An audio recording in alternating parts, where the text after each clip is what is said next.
Hello అండి, నేను ఝాన్సీని, మన అడగర్ల ఝాన్సీ ఛానల్ నుండి మాట్లాడుతున్నాను. ఈరోజు మనం చేసే రెసిపీ ఏంటి అంటే మటన్ కీమా ఉంటుంది కదండి, కీమా కూర వండుదాం అన్నమాట. అయితే ప్యాన్ వేడెక్కింది, ఆయిల్ వేస్తున్నానండి. మనకి నాన్ వెజ్ కర్రీస్కి కాస్త ఆయిల్ ఎక్కువే పడుతుంది కదా.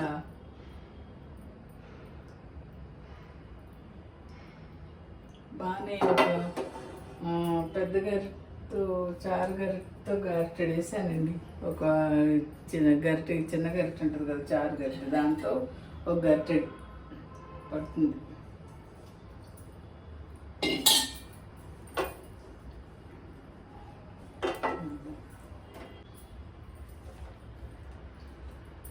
కొన్ని ఉల్లిపాయలు, పచ్చిమిరపకాయలు, ఒక 4 పచ్చిమిరపకాయలు ఇలా పొడుగ్గా కట్ చేసేసుకున్నాను. ఇలా కట్ చేసుకున్నాను. 3 ఉల్లిపాయలు, ఒక మీడియం సైజు 3 అండి, అంతే ఉన్నాయి, 2 పెద్దవి కాదు. ఆ ఉల్లిపాయలు కట్ చేసి పెట్టుకున్నాను. అయితే దీనికి ముందు తాలింపు వేస్తాం కదా. తాలింపుకి ఒక 4 లవంగాలు, 2 దాల్చిన చెక్కలు, ఒక ఇలాచీ అండి, యాలక్కాయ.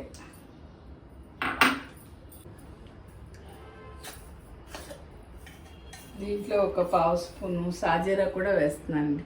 సాజీరా వేస్తే మా కీమా సువాసన అది లేకుండా రుచి బాగుంటుంది అన్నమాట.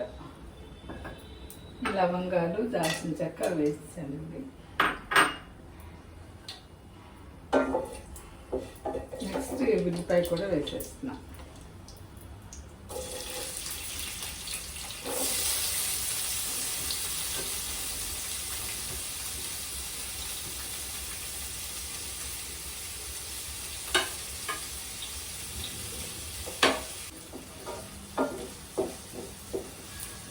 ఉల్లిపాయ మాడకుండా కలుపుతూ వేగించుకోవాలి. అయితే ఏం చేస్తానంటే, నేను ఈ కీమాని ఇట్లా ఒక 1/2 కేజీ కైమా అన్నమాట ఇది. అయితే ఈ కైమాని శుభ్రంగా కడిగి ఏం చేశానంటే కుక్కర్లో వేసి ఒక 6-7 విజిల్స్ రానిచ్చాను.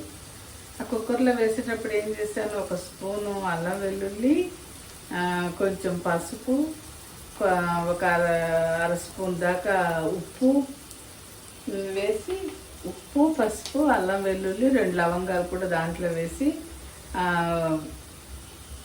ఉడికించాను. కుక్కర్లో 6-7 విజిల్స్ రానిచ్చాను. అయితే ఇంకా నీళ్లు పోయలేదు. మనం కడిగి పక్కన పెడతాం కదా, దాంట్లోంచే వస్తుంది నీరండి కైమాలు. మళ్ళీ నీళ్ళు పోస్తే అది అంత ఎగరబెట్టడం పెద్ద పని అయిపోతుంది అన్నమాట. దాంట్లో వచ్చిన నీళ్ళతోనే అది ఎగిరిపోయింది, ఉడికిపోయింది. ఇంకా కొంచెం నీళ్ళు అప్పటికి ఉంటే దాన్ని కూడా ఎగరపెట్టేస్తాను అన్నమాట, స్టవ్ వెలిగించి. ఇప్పుడు దాంతో కూర చేద్దాం మనం. అయితే డైరెక్ట్గా కుక్కర్లో వేసి కూడా చేయొచ్చండి, కానీ ఒక్కోసారి ఏమవుతుందంటే కొంచెం నిశ్వాసనగా ఉన్నట్టు అనిపిస్తుంది. ఇలా ముందు ఉడికించేసుకుని కూర చేస్తే ఇంకా అసలు మసాలా వాసన ఉంటుంది, కానీ నిశ్వాసన లేకుండా కూర టేస్టీగా బాగుంటుంది అన్నమాట. ట్రై చేసి చూడండి ఇలా కూడా.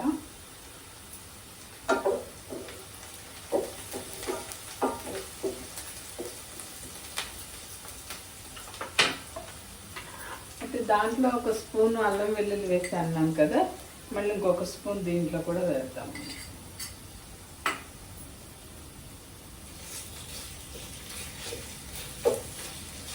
ఈ అల్లం వెల్లుల్లి కూడా బాగా వేగాలన్నమాట.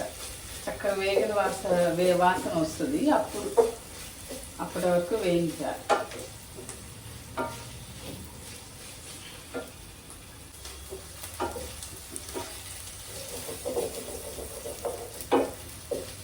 అల్లం వెల్లుల్లి వేగిందండి.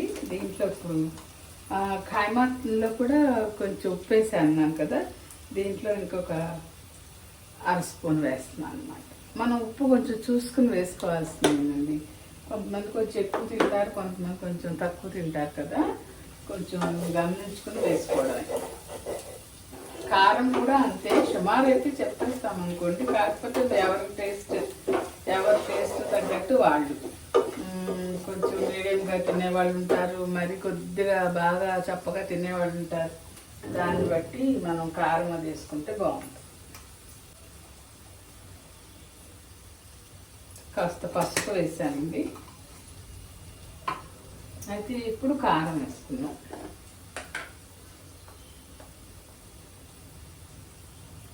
సరే, నిండా తీసాను. ఇది 1 స్పూను,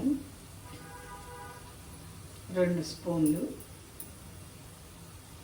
2.5. ఇది కొత్త కారం కూడా కదండి, కొంచెం ఘాటు ఉంటుంది.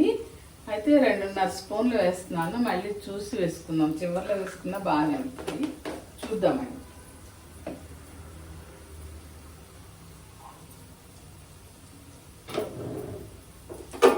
ఇప్పుడు కారం కూడా కొంచెం వేగిన తర్వాత కీమా వేసేసుకుందాం.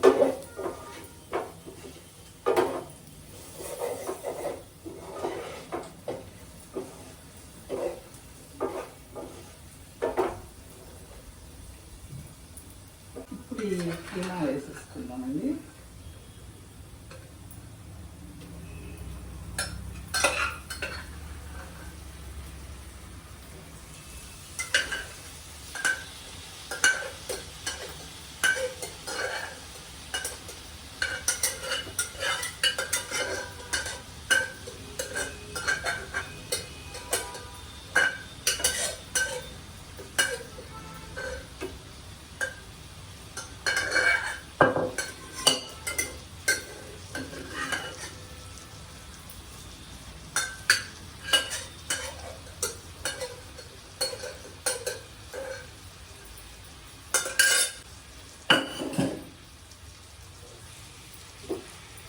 కూడా కొంచెం వేగినట్టు చేయాలి, వేయించాలి కొంచెం నూనెలో.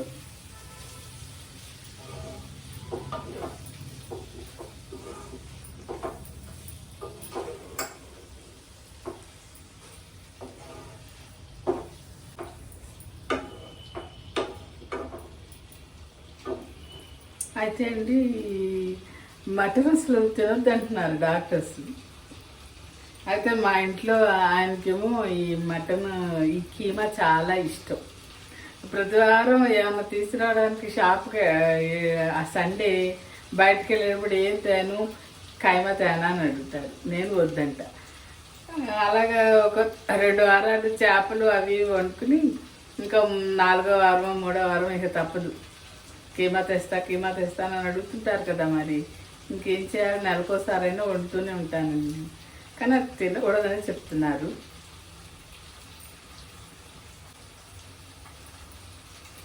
ఈ కీమా ఆయనకి చాలా ఇష్టమైన కర్రీ అనమాట.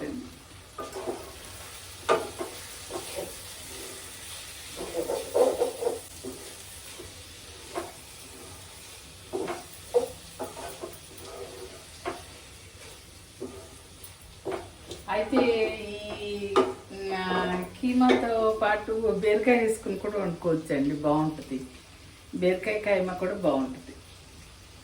వండుతాను అప్పుడప్పుడు అలా కూడా. అప్పుడు కొంచెం ఒక ఉల్లిపాయ తగ్గించుకొని, అంటే ఎక్కువ కాదు బీరకాయలు, కొంచెం పెద్ద బీరకాయ అయితే ఒకటి వేసుకోవచ్చు అనమాట. అట్లా అప్పుడు ఉల్లిపాయ తగ్గించేసుకోవాలి.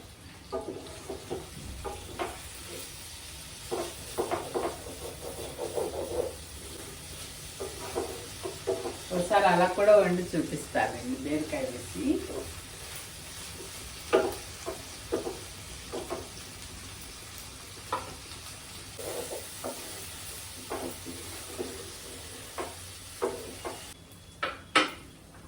ఇప్పుడు దీనికి కొంచెం మసాలా వేసేద్దామండి.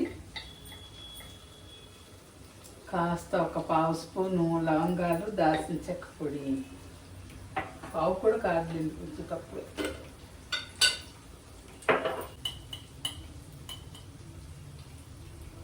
ఒక స్పూను ధనియాలు, జీలకర్ర పొడి.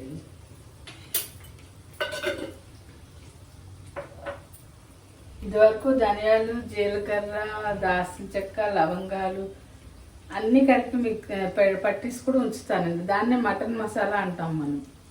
ధనియాలు, లవంగాలు, దాల్చిన చెక్క, జీలకర్ర, యాలకులు కలిపి.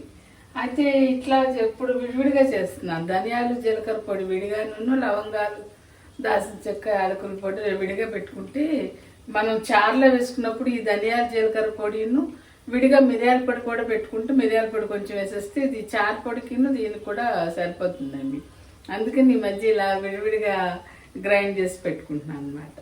లేదంటే ఇదివరకు చారు పొడి విడిగా ఇది విడిగా వేసేసి చేసేదాన్ని. అలా కూడా చేస్తాను ఒక్కోసారి ఇలా విడివిడిగా పెట్టుకుంటున్నాను అన్నమాట.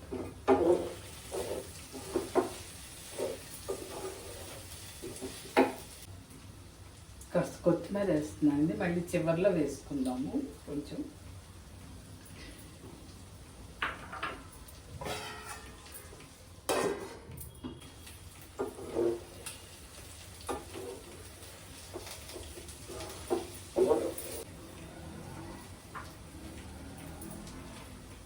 కొత్తిమీర కూడా వేసేసి దీంట్లో కొంచెం పుదీనా వేసుకున్నా బాగుంటుందండి టేస్ట్. కొత్తిమీర అయితే కంపల్సరీ.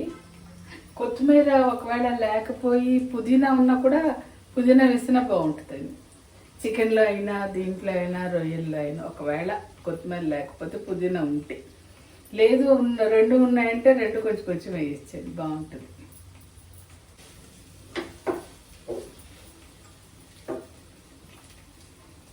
కాస్త ఇప్పుడు ఉప్పు చూసుకోవచ్చండి, చూద్దాం.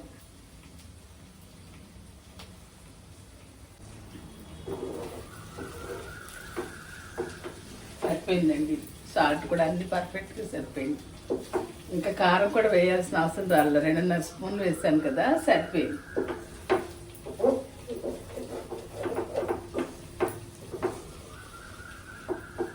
కాకపోతే కొంచెం ఇలా మగ్గనిద్దాము, బాగుంటుంది.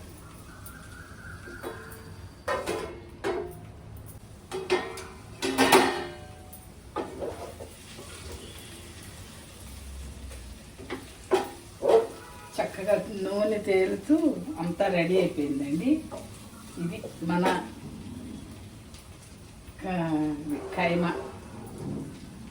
కైమా కర్రీ అన్నమాట. కొంచెం బాగా వేపిస్తే ఇదే వేపుడైపోతుందండి. ఇంకా నేను అలా ఉంచేస్తాను, ఎందుకంటే అన్నంలో కలుపుకోవడానికి చపాతీలో నంచుకున్నా ఇలా బాగుంటుంది. ఇంకా మరీ డ్రైగా చేసేసిన అంత అంటే అది బాగుంటుంది. పప్పుచారు అలాంటివి పెట్టుకుని అది కూడా చేసుకోవచ్చు. నేను ఈరోజు మామూలు రసం పెట్టి అంటే టమాటా వేసి చేస్తాం కదా, ఆ రసం పెట్టి ఇది కైమా చేస్తాను అన్నమాట. సరేనండి, సరే మరి ఉంటాను. మన ఛానల్ని సబ్స్క్రైబ్ చేయండి, చేయని వాళ్ళు ఉంటే. ఓకేనా?